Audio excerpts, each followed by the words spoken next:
All right, I'm in Santa Fe, and all right, I'm just gonna go off on something that's been on my mind. Um,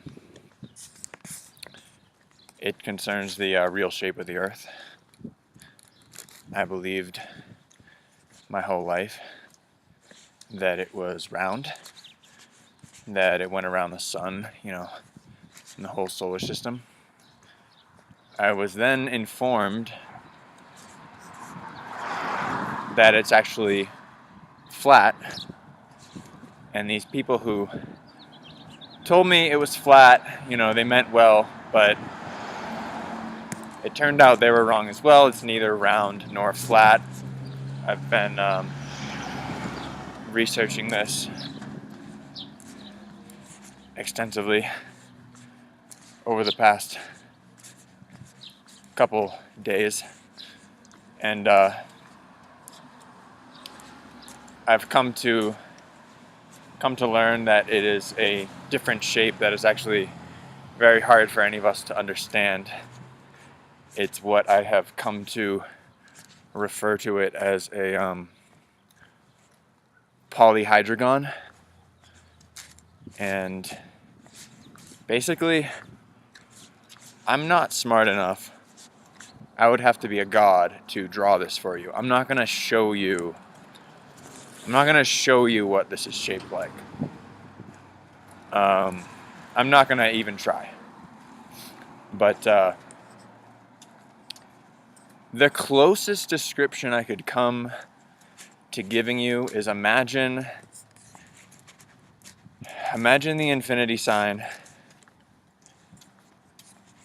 but imagine that in all different shapes, in all different sizes, covering every conceivable point within a sphere. Now,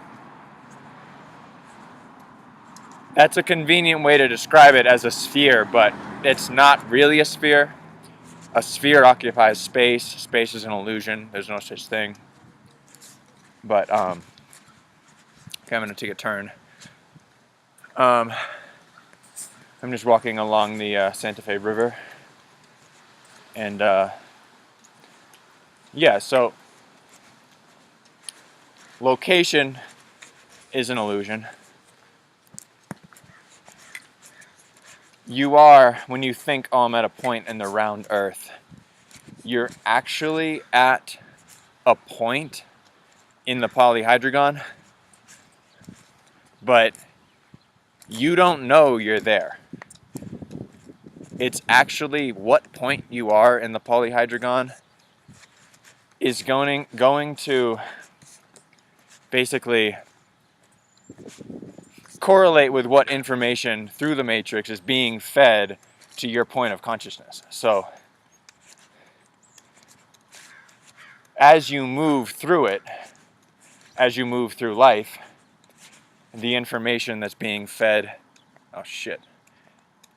by the matrix to your point of consciousness changes and evolves. As we evolve, so does the polyhydrogon, because the information evolves and each point of consciousness is raising an elevation of vibration. Now, I'll tell you how I know this, and it has to do with a very simple thing that many of us do. We all fly. We all get on airplanes. And I realized, well, when I was being told the Earth was flat, I was being told the Earth was flat by my brother, who was a person who would, I hope I'm actually going the right way and to the river, but I don't know. It was a person who would never say the Earth was flat. That's how I knew that when I landed, see, when you land and when you take off, you didn't go anywhere. I hate to break it to you. During takeoff and landing, the two most turbulent times in the flight. Turbulence, by the way, is not what you think it is, but you're skipping dimensions. All this is a way to get around actually having to travel. The reason the airline industry was interested in this, acquiring this technology, is they could make more money. It sounds like kind of a far-fetched thing for them to actually, go through all that just to make a little extra money, but it was worth it to them. I mean, if you look in a cockpit and see all that instrumentation, all those levers, all those buttons, do you really think a pilot, if he was just flying from one place to another in a 3D model of the universe on a round Earth, would need all that? No, he wouldn't. He would need maybe like a key to start the plane, and then like a steering wheel to like steer around if he saw other stuff that he wanted to avoid, like another plane maybe. But he wouldn't need all that instrumentation. Flying from one place to another is simple. Skipping dimensions, changing your information and that's being fed to you in the matrix, and changing that for everybody in the plane is a complex procedure. Now, I know what you're going to say, like, oh, well, I saw a plane, fly by the other day. It was in the air. Why was that? Well, the sky is a whole new subject. I'm not going to get into that. But I'll just say that the sky isn't what you think it is.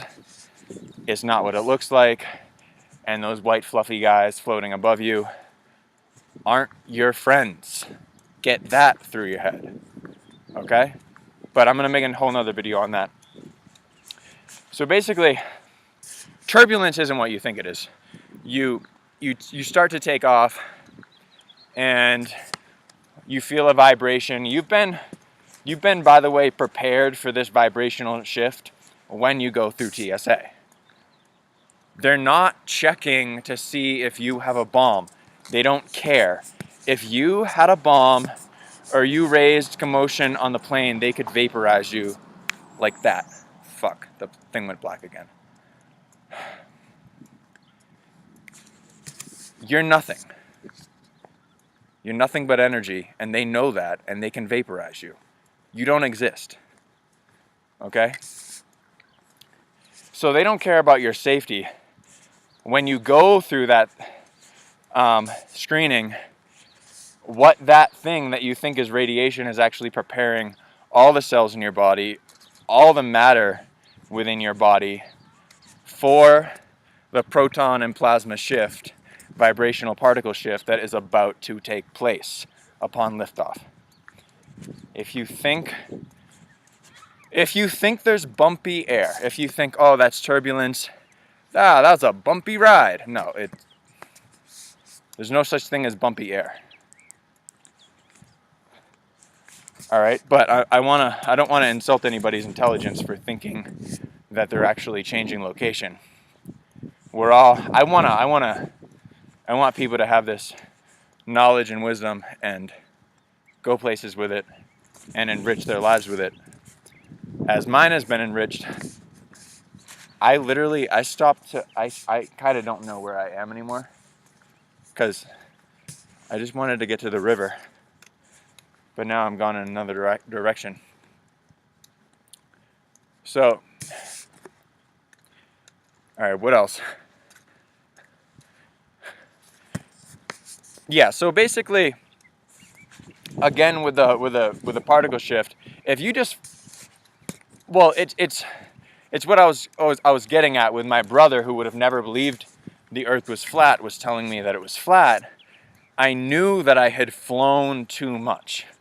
That's the thing. You can get away with flying just once, but if you fly a number of times, like if you fly more than twice in a week, you are highly at risk of forever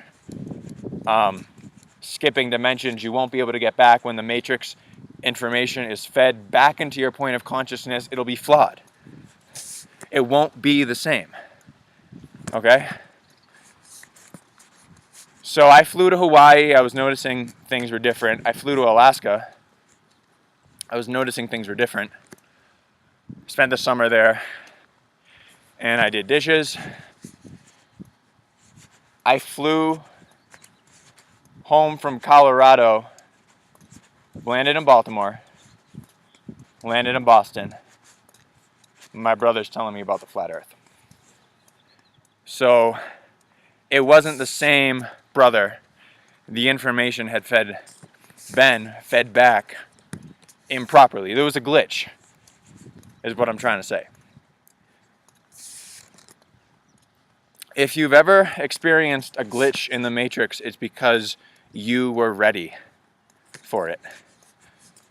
Okay? People who aren't ready for it aren't going to experience it. I've experienced multiple because I'm just, I don't know. I was ready spiritually. And so that's why this is my message to people, I guess, concerning that, is just to be careful about how much you fly. You know, it's fun. You can do it, but just use discretion, caution, and don't overdo it. Because if you leave and you leave and you leave, there ain't no going home. You can never go home. Okay? And that's a sad thing to say, but it's true. I can't think. I know there must be more to this topic, but I might just call it quits for now and leave you with all that, because I'm sure it's a lot to take in. You know, you're gonna have to process this. It's not. I don't expect everybody to believe me. I expect to be laughed at. You're gonna have to process this information, mull it over, call my bluff if you want. Get on a plane 5 or 6 times in a week. You'll be in fucking purpley derply land and be fucking not know where the hell you are. And your family, when you call them on the phone, they're going to be speaking Chinese to you. It's not going to be the same place. So I just be aware of that, and I'm going to sign off. Bid you all adieu. Thank you so much.